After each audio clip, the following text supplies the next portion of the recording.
Alors on se fixe un paramètre réel R, et on vous demande de calculer, selon les valeurs de R, le nombre de solutions de cette équation du second degré, attention, d'inconnu x appartenant à R.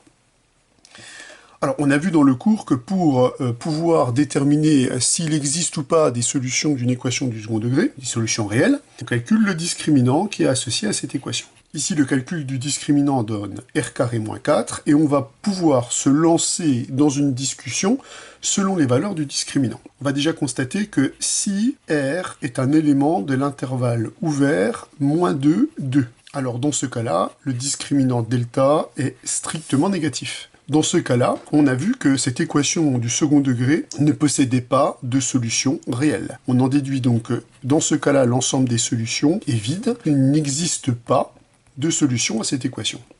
Si R appartient à l'ensemble moins 2, 2, alors le discriminant est nul. En effet, ce discriminant se factorise en R-2 facteur de R plus 2.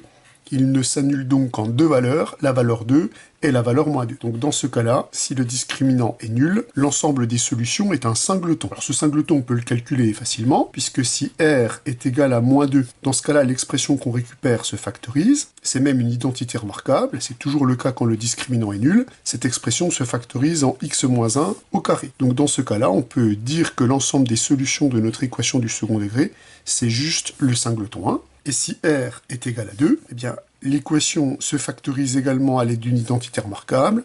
Cette fois-ci, on obtient x plus 1 au carré, et donc l'ensemble des solutions de l'équation x plus 1 au carré est égal à 0. C'est simplement le singleton moins 1. Donc si R appartient à cet ensemble, eh bien l'ensemble des solutions se réduit à un seul nombre réel.